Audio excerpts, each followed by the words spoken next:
Hello, everyone. Welcome back to the GSMC Basketball Podcast, brought to you by the GSMC Sports Network. As always, I'm your host, Meryl Fatemi. I apologize for that. Getting into our next segment here, we're going to take a look at the Indiana Pacers and Milwaukee Bucks series. Damian Lillard returning for the Milwaukee Bucks last night after missing, I wanted to say 3 weeks, but it's really 4 weeks now.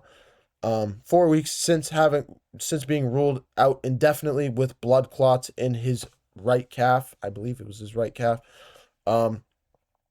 Obviously an injury you don't want to mess with. He can't obviously real quick, if you have issues with your blood clot, if you have blood clots in your veins and your body starts producing more blood as you playing sports, as you're running up and down the court, you need more oxygen, your heart's pumping more blood through your veins. It can cause a heart attack, plain and simple, and it can be fatal and can be permanent damage if Damian Lillard played with that injury. So no questions asked why he didn't play, why he took the time to himself. What is a little bit crazy is how fast he's come back since the injury. An injury that we saw Chris Bosh retire because of, and an injury that we've heard a lot of doctors over the last couple weeks or last couple days since Damian Lillard's been, since he's returned back to the lineup. A lot of people have said that Damian Lillard, this injury is just not something you come back this quick from. It's unusual, and it's honestly incredible that he's come back this quick. Is that a good thing, though, or is that a bad thing? Being off of blood thinners, not really doing too much. When you're on blood thinners, you're just kind of sitting on the couch, not doing a whole lot, just relaxing, letting your body rest. You can't do anything physical because of the possibility of tearing a muscle that, especially with blood clots in your leg, if you pull a muscle, say you pull your calf or you pull your, I can't think of a muscle in my foot right now. I apologize.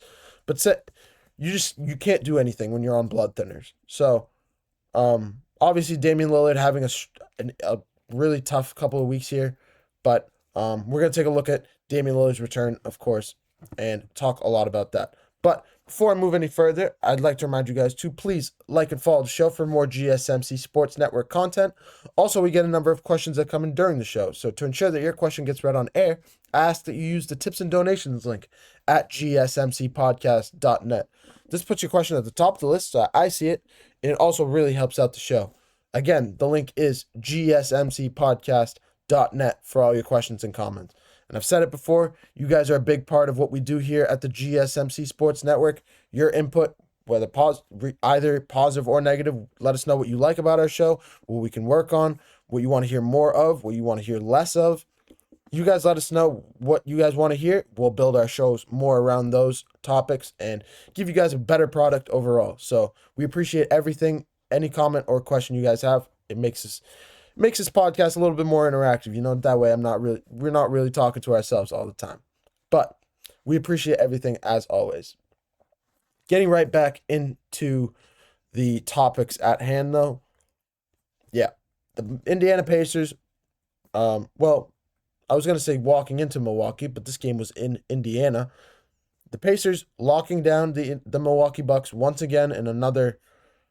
It wasn't as much of a blowout. Absolutely not. It was much closer. It was only an 8-point finish this time around. But regardless, it was still the classic Indiana Pacers dominant basketball. All around, all across the board, really. The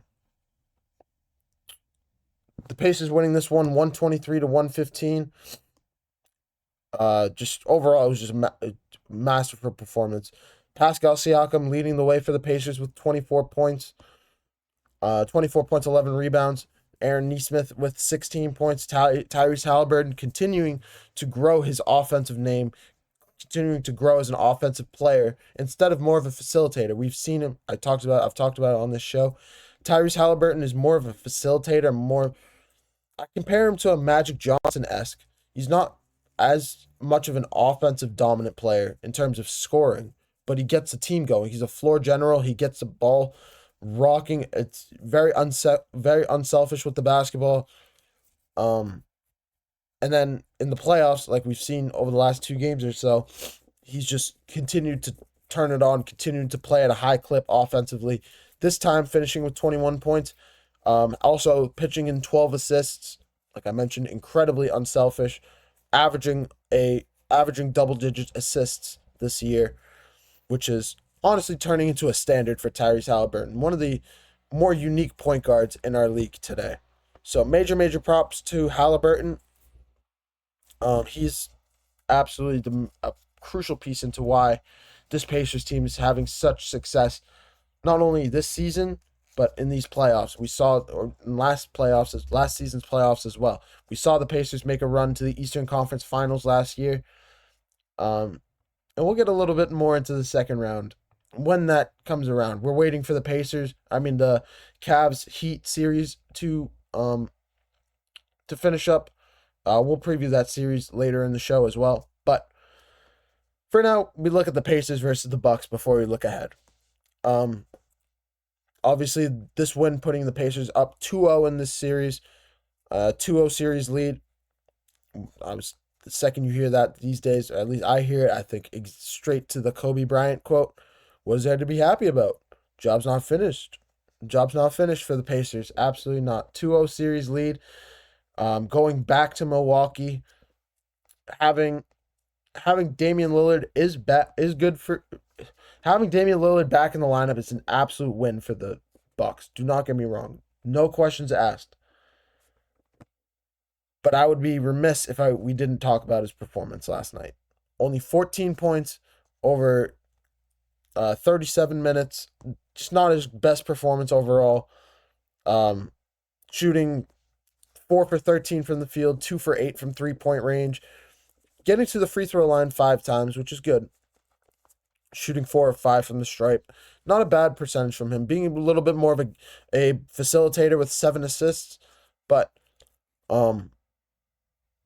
yeah, major props for Lillard to come back in this series, but you just have to think, is it too early, too soon, too quick? Is he going to be back? Is he going to have the full effect, the same Damian Lillard that we remember him to be, that we know him to be? The answer to that is most likely no, but it does give Giannis some help. It gives Giannis a little bit of a break. Allows him to take some rest. He's not the only one. He's not the only offensive threat for this team anymore. That is the biggest thing that Giannis was looking for, and I'm honestly, that's the one thing that Giannis needs. He needs at least one guy, a floor general, usually a point guard, to take a little bit of that burden off of him. But unfortunately, outside of Lillard and Giannis, it just seems like that's really all that the Bucks have to work with. Bobby Portis in game 2, it would not be fair if I didn't mention Bobby Portis finishing with 28 points in this one, shooting 11 of 19, 6 of 11 from 3-point range. 6 of 11 from 3-point range is something that's pretty good from him. We don't really see him shooting at that clip, so that's pretty good. That definitely factored into his percentage being so high. Him shooting the ball more often. Absolutely, I would too, honestly, if I'm Bobby Portis. He finished with 28 points, 12 rebounds. So major props to Bobby Portis. But outside of those three, Lillard, Portis, and Giannis, it's just not much else to work with if you're a fan of this Milwaukee Bucks team. This Milwaukee Bucks team, it feels handicapped in a way. And it feels handicapped by their bench. It's not like a three-headed monster in LA where you have LeBron and Luka and then Austin Reeves.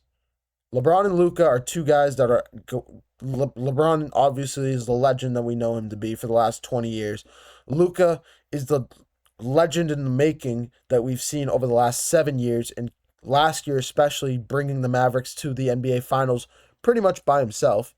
Well, no, I take that back. He had Kyrie Irving and PJ Washington, all these guys. He had a very strong team around him. But outside of Kyrie Irving, a lot of the load offensively was on Luka Doncic. Sometimes he was a facilitator and made his teammates better, so he could he could pass over some of the burden. He could lead it some way, similar to how Halliburton plays, being able to facilitate. That's how Luka plays. especially with a strong team around him. But this Milwaukee Bucks team is not on that level. Giannis obviously is an MVP candidate, but he's only won one title, and we know him to be he's I don't want to call him one dimensional. I like the word that comes to mind when I think of Giannis Antetokounmpo is one dimensional. I don't know why. I don't know if it's just me. It could be, but Giannis is just a freight train. He's a freight train just trying to get into the lane and get the basket in the bucket. Get the ball in the bucket. That's simple. Just trying to go up for layups, dunks, little mid-range shots. That's pretty much as far as he wants to go. He doesn't want to shoot the three. He will shoot the three if you give him the opportunity. If he's wide open, he's going to shoot it. But he mainly wants to get into the lane, bother people, and just he shot 14 of 20 last night from the field. From the field, shot 0 3-pointers, shot 6 of 10 from the free throw line. That's another thing he likes to do: get to the free throw line, get fouls. That's his game. That's his bread and butter. Get into the lane, be a freight train, be a freak of nature, and just be powerful. He's a powerful big dude. And unfortunately for that, it does make you a little bit one dimensional, because it means that you don't dribble the ball very much. You don't facilitate. You facilitate a little bit, but you're mainly a rebounder and inside the lane kind of guy. Kind of a push the pace, but yeah, push the pace with how fast he is.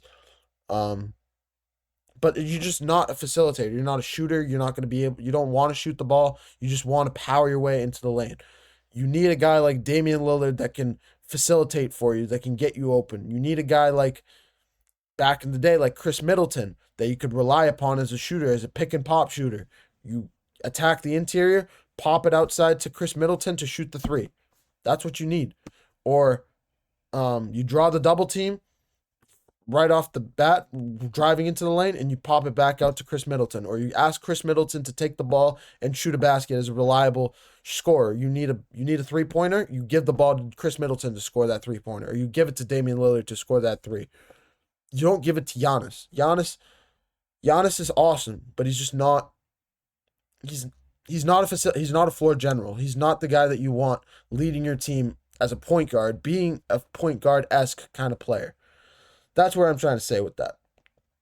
So this Bucks team is definitely hobbled. They have a lot to work on this offseason. They definitely need to add another piece if they can, another star player to this mix, and it has to be the right star player. If you can get, say, I don't think he's going to be on the market, but say if you can get your hands on a Kyrie Irving, or you can get your hands on a Klay Thompson. Even I don't think Klay Thompson wants to go anywhere outside of Dallas. I'm trying to think of anybody else. Dante Divan, get one of the guys from Minnesota. The same way Minnesota has all the guys. You need one of them. You need either a Naz Reid, a Jaden McDaniels, Mike Conley, Dante DiVincenzo, Nickeil Alexander-Walker. Get any of these guys. These are the types of guys you need. You need more shooters. Your team is it's very built on big men. You brought in Kyle Kuzma to be more of a shooter for this team. He shot 0 for 3 last night from 3-point range, 5 for 10 from the field. Not his best performance. But overall, you just need more shooters around Giannis so he doesn't have to worry about it so much. He can draw the double team. He can draw the people into the paint when he drives in, and he can pick and pop to the outside. That was the team we remember in 2021 when they won the championship. A lot of those same guys are still there, but a lot of them aren't. Like now you have a Gary Trent Jr., who he's not shooting the ball very well. He doesn't shoot the ball very much either, though. You have Bobby Portis shooting 6 of 11 from 3-point range. That's honestly the only reason, outside of Portis, not a lot of people shot the ball well last night. I didn't mention this. Giannis finished with 34 points and 18 rebounds in this one.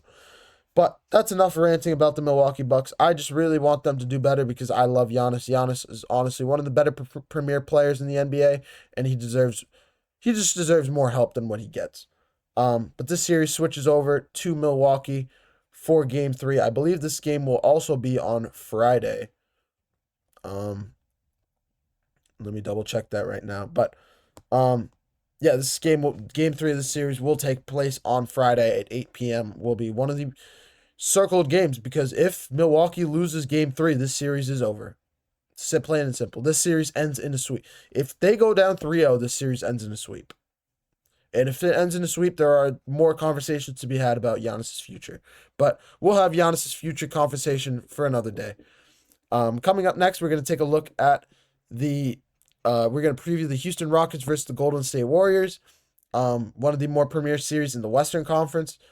I know it's a 2-7 matchup, but one of the more interesting 7-2 matchups in the NBA right now. I'm going to take a short break, and when we come back, we're going to preview that series, Game 2, later tonight.